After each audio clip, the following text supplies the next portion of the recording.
Hello everyone, I hope you all are doing well और आप सभी की स्टडी भी बहुत अच्छी चल रही होगी। देखिए, इस वाले सेशन के अंदर हम लोग थोड़ा सा कुछ हटके आज डिस्कस करेंगे, ठीक है। आई नो कि अभी आप लोगों की केवीएस की वैकेंसीज आई हैं और बहुत भर भर के बच्चे इसके अंदर अब फॉर्म फिल करने वाले हैं और कंपटीशन बहुत अच्छा खासा रहने वाला है। हमारे पास ऐसे बहुत सारे डाउट आए जो कि केवीएस के इंटरव्यू को लेके थे कि जो केवीएस का इंटरव्यू होता है वो बेसिकली किस लैंग्वेज के अंदर होता है, किस मीडियम के अंदर होता है ना। कुछ स्टूडेंट्स ऐसे भी थे जिन्होंने बोला कि हमको हिंदी नहीं आती है तो हम क्या करें, ठीक है। या फिर कुछ का था कि हमें सिर्फ इंग्लिश ही इंग्लिश आती है, हिंदी नहीं आती है। तो ऐसे बहुत अलग अलग टाइप के स्टूडेंट्स होते हैं, अलग अलग टाइप के एस्पिरेंट्स होते हैं। तो आज हम उन्हीं सब चीज़ों को डिस्कस करेंगे और मैं आपके मैं अपने खुद के सेल्फ एक्सपीरियंस के बेस पर आपको बताऊंगी, क्योंकि मैंने एक बार केवीएस का इंटरव्यू दिया हुआ है। सो डेट्स वाई मैं आज आप लोगों को बताऊंगी कि किस तरह का इंटरव्यू रहता है, क्या क्या चीज़ें वो बेसिकली आपसे पूछते हैं, ठीक है, क्या क्या चीज़ें आप लोगों की रहती हैं, सारी चीज़ें मैं आपके साथ डिस्कस करूंगी।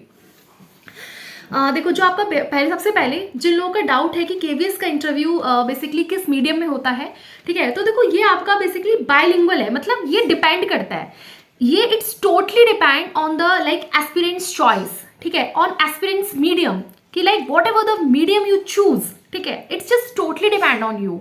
मीन्स अगर आपको लगता है कि आप हिंदी में बहुत अच्छे से अपनी बातों को एक्सप्लेन कर सकते हो, ठीक है, इंटरव्यूज जस्ट ये आपका सिर्फ एक पर्सनैलिटी टेस्ट होता है ना। ये आपका इंटरव्यू आपकी नॉलेज के लिए नहीं होता, ये आपका एक व्यक्तित्व का आपका टेस्ट होता है, ठीक है, इट्स अ पर्सनैलिटी टेस्ट। तो यहाँ पे आपसे बेसिकली ये देखेंगे वो लोग, वो ये नहीं देखेंगे कि आपको बिल्कुल हिंदी नहीं आती, आपको बिल्कुल इंग्लिश नहीं आती, नो, नॉट एट ऑल।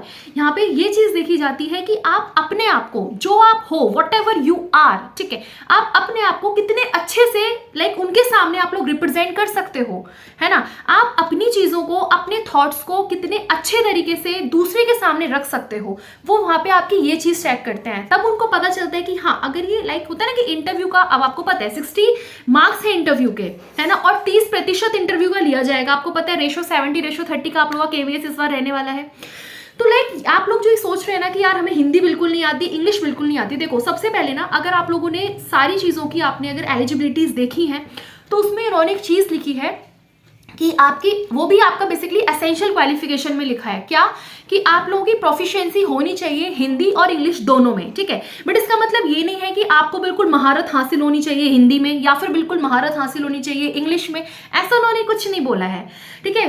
एक होता है जब आपका पूरा पैनल होगा, है ना, वो आप लोगों से पूछेगा। सबसे पहले मान लीजिए उन्होंने कोई भी क्वेश्चन इंग्लिश में पूछा, है ना, और आप लोग मान लीजिए कंफर्टेबल नहीं है इंग्लिश में, तो आप लोग अपने आंसर को हिंदी में दे सकते हो। इतना तो आप लोग समझ लेते होगे ना कि क्या उन्होंने इंग्लिश में बोला है। बेशक बोलना नहीं आता हो आपको, बट समझना तो हर किसी को आता है। और देखो, एक और चीज मैं आपको पहले बोल दूं, केवीएस क्या, किसी भी स्कूल में देखो हर तरह का बच्चा पढ़ेगा, ठीक है। इंग्लिश मीडियम वाला भी होगा, मतलब जो बिल्कुल इंग्लिश में ही पढ़ेगा, हिंदी वाला भी होगा। बच्चे आजकल क्या होता है, इंग्लिश का यूज करते हैं, इंग्लिश हिंदी दोनों तरीके के बच्चे आपको वहां पे मिलेंगे, है ना, हर तरीके का बच्चा होता है। तो एटलीस्ट आपको इतना तो आना चाहिए कि आप लोग बेसिक सी चीजें तो आपको आना चाहिए। ऐसा भी नहीं कि आपको बिल्कुल इंग्लिश समझ ही नहीं आ रही है, ऐसा भी नहीं होना चाहिए। एटलीस्ट थोड़ा बहुत, लिटिल बिट, ठीक है, आप लोग इतना तो एटलीस्ट बोल दें, अपनी बातों को समझा सके या फिर इतना आप लोग उनकी बातों को समझ सके, इतना बस आपको आना चाहिए। ऐसा नहीं है कि अगर आपको बिल्कुल ही नहीं आती है, ठीक है, तो ऐसा भी नहीं होना चाहिए, थोड़ा बहुत आप लोगों को आना चाहिए, ठीक है। बाकी रही बात इंटरव्यू की, तो इंटरव्यू में सबसे पहले आप जिस भी लैंग्वेज के अंदर कंफर्टेबल हो, ठीक है, वॉट एवर इन इंग्लिश और in Hindi, whatever the language, okay, उसके अंदर आपका इंटरव्यू हो जाता है। आप सीधा वहां पे बोल भी सकते हो। अगर वो आपसे पूछें कि बताइए किस मीडियम को आप लोग प्रेफर करेंगे, तो आप लोग सीधा बोल दीजिए सर हिंदी मीडियम और sir English medium, what ever, ठीक है, और वॉट एवर योर मीडियम, ठीक है, आप लोग उसको वहां पे उनको बता दीजिएगा। तो इसमें ऐसे डरने वाली कोई बात नहीं है, ऐसा कुछ नहीं है। बस जिस भी लैंग्वेज के अंदर आप लोग कंफर्टेबल हो, उसी लैंग्वेज के अंदर आपका इंटरव्यू हो जाता है। सपोज कीजिए अगर उन्होंने क्वेश्चन इंग्लिश में आपसे पूछना स्टार्ट करे, है ना, और आपको समझ में तो आ रहा है इंग्लिश, बट आप उसको हिंदी में नहीं कर पा रहे हो, तो आप अगर अपने आंसर हिंदी में भी बोल रहे हो ना वहां पे, तो वो लोग समझ जाते हैं कि भाई ये बंदा या बंदी जो है हिंदी लैंग्वेज के अंदर सबसे ज्यादा कंफर्टेबल है, तो फिर वो उसी में अपनी चीजें स्टार्ट कर देते हैं, ठीक है। तो इसलिए कोई घबराने वाली बात नहीं है, बट ये है कि आपको चीजें समझ में आनी चाहिए, है ना। और बाकी बहुत अच्छे तरीके से, बहुत प्यार के साथ आप लोगों का इंटरव्यू होता है। कोई ऐसे घबराना मत, इंटरव्यू ये वो है, लैंग्वेज को लेकर तो बिल्कुल भी मत घबराना। बस मेन चीज इंटरव्यू का मतलब होता है कि आप अपनी पर्सनैलिटी को, आप जो हो, ठीक है, आप उस चीज को कितने अच्छी तरीके से और किस मीडियम में आप अपने आप को बस रिप्रेजेंट कर सकते हो। दैट्स कॉल्ड एन इंटरव्यू, बस यही चीज है और ज्यादा कुछ भी नहीं है। बहुत कॉन्फिडेंस के साथ आप लोग अपने आंसर्स को बोलना, ठीक है, बिल्कुल ऐसे घबराने अटकने की जरूरत नहीं है। जो भी आप हो जेन्युइन, आप उस चीज को वहां पे बोलो। बोलो, समझाओ। बिल्कुल ऐसे सोचा करो कि ये कोई मतलब आप ना पता नहीं इंटरव्यू उसको क्या ले लेते हो, समझ नहीं है, बिल्कुल ऐसा नहीं सोचो कि बिल्कुल छोटे छोटे बच्चे बैठे हैं, ठीक है, और जस्ट आपको जैसे आप क्लास में आप खुद को रिप्रेजेंट करोगे ना बच्चों के आगे, इसी तरीके से आपको वहां पे करना है, दैट्स ऑल। इसके अलावा जैसे जब मेरा इंटरव्यू हुआ था तो वहाँ पे पूरा एक पैनल था, ठीक है, उसमें लेडीज जेंट्स दोनों तरीके के टीचर्स थे। तो क्योंकि मेरा सब्जेक्ट साइंस था तो उन्होंने साइंस से क्वेश्चंस पूछना स्टार्ट करे थे। तो उसके बाद उन्होंने उस चीज़ को मेरे को बोला कि अच्छा बताओ, अगर इतने साल का बच्चा है, ठीक है, इस एज का बच्चा है, तो उसको आप इस चीज़ को किस तरीके से समझाओगे। तो ये आपको पता होना चाहिए, अगर आप पीआरटी के लिए जा रहे हो या आप किसी भी पोस्ट के लिए जा रहे हो तो उसके अकॉर्डिंग, उस एज ग्रुप के बच्चे के अकॉर्डिंग आप किस तरीके से बच्चे को समझाओगे, वो इंपॉर्टेंट हो जाता है। अब इस बार क्या है, वो लोग आपकी डेमो टीचिंग कर रहे हैं, है ना, तो आपसे बोलेंगे कि चलो भैया डेमो करके दिखाओ। मान लीजिए आपको एक बोर्ड दे देंगे, है ना, बोलेंगे कि चलो हम बच्चे बैठे हैं सारे, अब हमें समझाओ ये वाला टॉपिक। तो वो डेमो टीचिंग की भी आपको प्रैक्टिस होनी चाहिए। जैसे हम लोग जो डीएलएड बीएड जब करते हैं ना, उसमें जो डेमो टीचिंग चलती है, अब उसका रोल यहाँ पे आपको दिखेगा, है ना, उसका रोल जो दिखेगा ना वो यहाँ पे दिखेगा कि आपने किस तरीके से अपनी जो आप लोग डिग्री डिप्लोमा करके आए हो उसको आपने कितने अच्छे तरीके से करा है।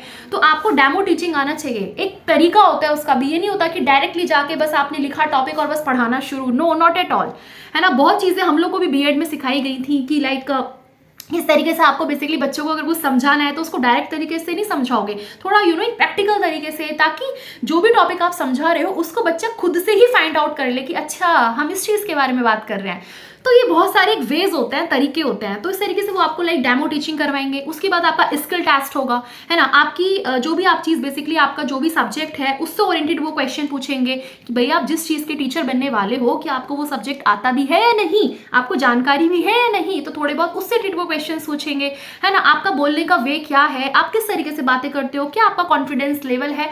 तो वो सारी चीज़ें बेसिकली एक चेक होती हैं और इन सब के आपके मार्क्स होते हैं। तो मेन बात यही है, इस तरीके का आपका इंटरव्यू होता है और बहुत ज़्यादा कंफर्टेबल तरीके से और बहुत हंसी के साथ और प्यार से आपका इंटरव्यू लेते हैं। आप लोग ये मत सोचना, स्पेशली वो स्टूडेंट्स जो कि फर्स्ट टाइम बेसिकली इंटरव्यू के अंदर इंटरव्यू को फेस करने वाले हैं, इंटरव्यू बहुत अच्छे तरीके से होता है। बस अपनी कॉन्फिडेंस और अपनी पॉजिटिविटी के साथ जाना वहाँ पे, ठीक है। बस ये सोचना कि हम ही हम है, बाकी सब पानी कम है ठीक है, इस तरीके से आप लोग जाना तो बहुत बढ़िया आपका इंटरव्यू हो जाएगा। रही बात मीडियम की, तो जिस भी मीडियम के अंदर अगेन आई एम सेइंग आप लोग कंफर्टेबल हो उस मीडियम में आप लोग अपने आप को रिप्रेजेंट करना, क्योंकि ये इंटरव्यू जो होता है वो आपका एक पर्सनैलिटी टेस्ट होता है, आपके व्यक्तित्व का टेस्ट होता है ये, है ना। यहाँ पे आपकी कोई नॉलेज ये सब नहीं देखी जाती है। तो बस मेन बात यही है। बाकी जो भी आपका सब्जेक्ट है, जिस भी सब्जेक्ट्स के जिस भी पोस्ट पे आप लोग टीचर बनने वाले हो, उस चीज़ की तो देखो थोड़ी बहुत नॉलेज ऑब्वियस से होनी चाहिए। वो आपसे पूछ सकते हैं या अच्छा मैथ्स में बता दीजिए, जैसे मेरे से क्वेश्चन मैथ्स का भी पूछा था उन्होंने, बहुत छोटा सा क्वेश्चन था, बहुत ईजी सा क्वेश्चन पूछा था। मतलब मेरे से तो सीधा बस प्राइम नंबर्स ही पूछ लिए थे कि बताओ क्या होता है, बच्चों को समझाओगे तो कैसे समझाओगे। तो ये सारी चीज़ें होती हैं, है ना। तो वो इस तरीके से आपसे पूछेंगे। तो इंटरव्यू का सारा चीज़ें ये है। इसके अलावा कोई भी आपको डाउट है तो आप लोग कॉमेंट सेक्शन में बता देना। बाकी डरने की कोई ज़रूरत नहीं है, इंटरव्यू बहुत अच्छे से देखे आना, अच्छे से ही आपका इंटरव्यू होगा। और अगर आपका कोई भी डाउट है तो आप लोग कमेंट सेक्शन में पूछ लेना। So wish you all the very best, stay happy and stay blessed. Thank you so much.